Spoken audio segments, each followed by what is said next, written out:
Good afternoon, Pep. Nice to see you. I'll turn my camera on. That would help.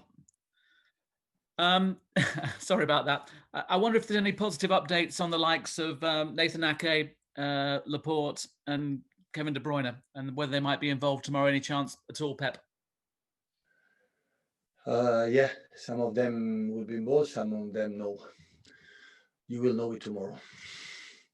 After what you did kind of in midweek with John Stones coming on when Fernandinho got injured, does John come into your thoughts as covering that position in midfield? No. I see John as his position center defender. So, but in some moments, or we have more problems. So at the end, yes, another alternative. But right now, I want to join with confident in central back. And we've talked about the problem not having any fans at the moment. You have 3 away games. I know lots of travelling, but does it also change the mood inside a stadium for the home team and the away team? Does it make it easier for away teams to play football without home fans there, Pep? I think for both teams. So all the managers, we want to keep being focused 90 minutes as much as possible, and the fans help to the players to be there. So, but it's what it is. So we have to wait a little bit longer. But I think every team, with fans or without fans, prefer to play at home than away. And a final point from me: you've had lots of success going to West Ham. I think 4 wins, 17 goals, and one conceded. Did you see more character from them based on their performance against Spurs when they came from 3-0 down to make it 3-3? It's past is the past, so we have good results, but it's the past. And what we saw against Tottenham, and not just Tottenham, so now the game is still alive. Always West Ham has incredible quality players up front in the middle, and they played really well against Tottenham, not just the last minutes or the second half. Even with 3-0 down, they play with a lot of personality. They are not just thinking, just defending, because they have players to attack, and they are in a good form. So definitely they are in a good moment for them. Thanks very much, Pep. Good luck on your travels. Thank you. If we can go to Olivia at PLP, please. Hi, Pep. Hi. Just on the season as a whole, obviously you've spoken about how much of a crazy season it's been. Do you think this season there's more of a chance of it being the sort of most open title race ever, as in not just 2 or 3 or 4 teams in it, but perhaps 5, 6 or 7 teams? I don't know, Olivia. It's too early to know. It looks like because there are results that are expected, but it's, I think, for the situation we live all around the world, not just in this bubble, in our training center. So in our normal life, private lives, you cannot go out as usual before, and the restaurants is a problem, and I think everybody take an influence a little bit in the game. So, but it's too early. We have 4 games. Yeah, we play 4 or 5 games, so it's not much. Do you think that that makes it a little bit more exciting in a way that sort of no one really knows what's going to happen? I think before I came here, or what the history speaks for itself, the Premier League is the most open league in the world. For many teams can win it. So what happened? I think the last 3 seasons with 2 teams dominated the league for a big gap. For the other ones, reaching almost 100 points 3 seasons is an exceptional situation in this league. So I think the normality will be back, I think, this season, but we'll see. And just finally, one last question. How impressed have you been with Ruben Dias coming in and slotting in so well into your defence? How much of an impact has he had? Yeah, settled good, settled quick. He came from Lisboa, from Benfica, fully fit, and of course he needs still time to get some situations, some ideas or rhythm or process that we needed, but he's incredible, open-minded, and the personality is huge, so he settled really well the games he played. Perfect, thank you. Thanks, please, guys. Pep, How do you manage your squad through this? Do you just have to pick one team at a time and not look too far ahead, or can you work out where you can give a player a break because there's no let up in the intensity of the games that you're playing? Well, I would say that all the teams playing in Europe, they have this problem, Champions League, Europa League. So the schedule is completely crazy for everyone, especially the teams that play in Europe. And my answer is I don't know. I would like to answer you, but some games or some 3-4 games in a row, maybe I decide to play with the same squad, or maybe in other ones I will make 4 or 5 changes. So it depends. Right now, today is the first day. Before the game, the previous games, the day before, I knew exactly which was my selection. Right now, today, I don't know it. So we'll play tomorrow at 12:30. So not much recovery today. The guys train really well. But this afternoon, tonight, we will decide. We will see game by game. So because you prepare something, and after they are injured, there are niggles in some players. There are players that come back. They get the form immediately. The other ones need more time. So we will see game by game. It just strikes me that there's 13 teams in the league basically who every week they have a week's rest, and 7 teams who have to play and play and play. And after a while, you might get caught out.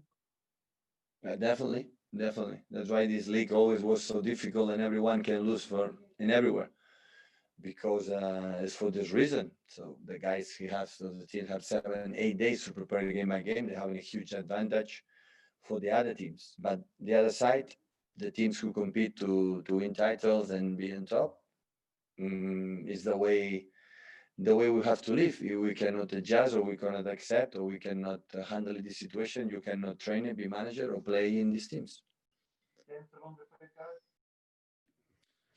Pep, we know that Fernandinho is going to be out for the next 4 to 6 weeks. Are you confident that you've got the quality and the leadership within the squad to cope with that? He's leading. A leader can be on the pitch and off the pitch as well. So because we spend, except 90 minutes, we spend all together a lot of time. So he can help us in different way. The injury stuff, but yesterday the results were a little bit more optimistic. So I think we'll be shorter than 1 month.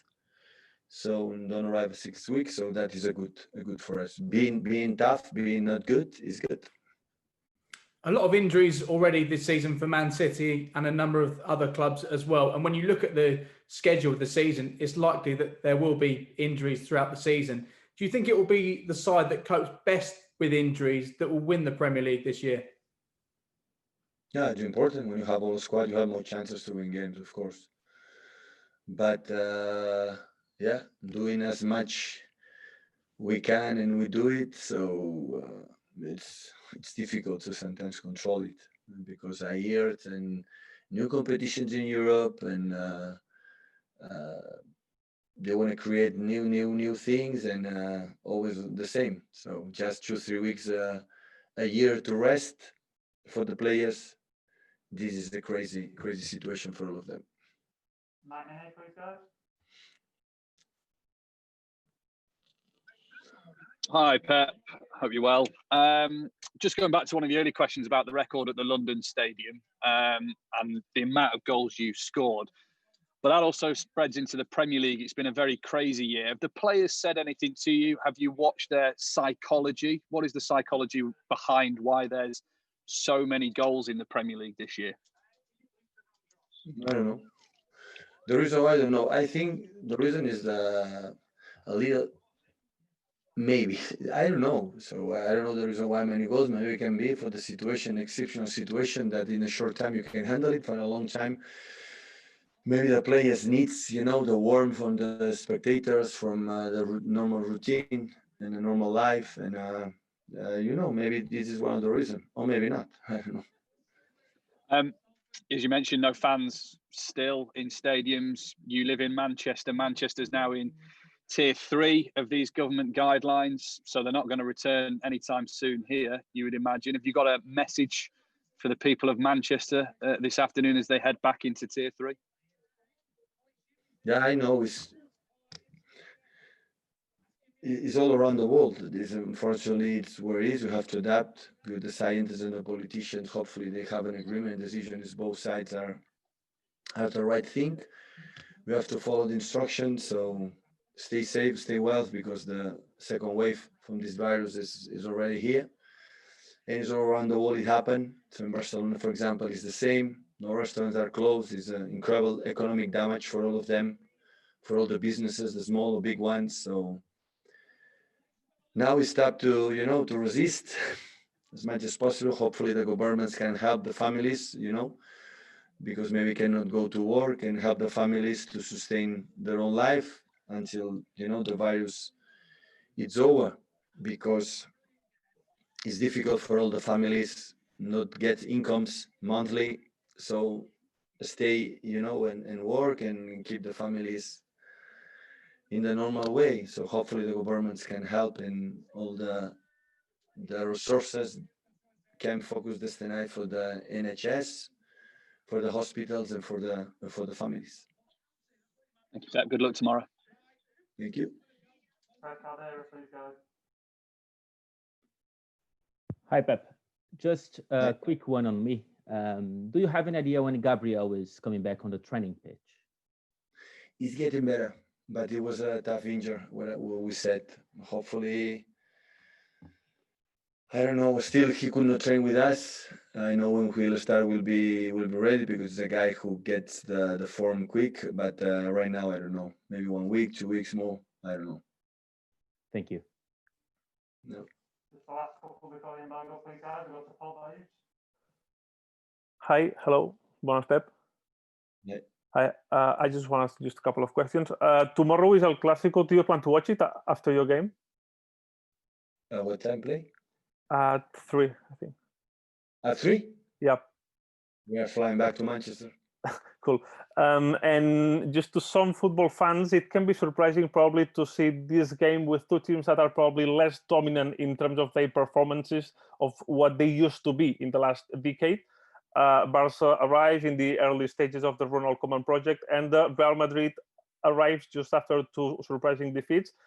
Do you think that both teams still need to find themselves? How do you see the game?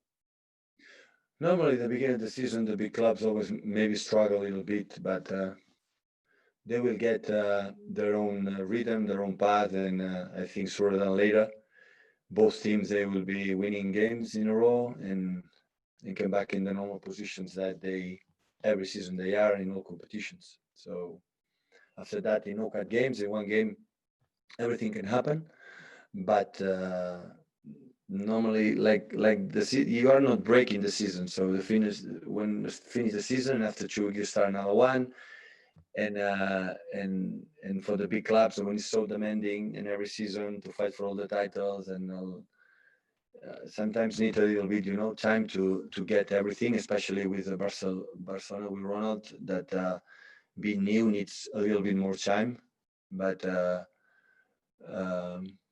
I'm pretty sure they will get it what they want. Finish on Phil Medalpop, please, guys. Hi, Pep. Just want to check that the only other injury concern is Benjamin Mendy, and obviously we're assuming that he's still out of action. He's out. He's definitely out for tomorrow, for the next days. And other than Nathan, nothing else new came from the Porto game. Yeah, tomorrow we see it. Okay, guys, we've got the embargo for 10:30 this evening, please. If we can start with Jamie Jackson.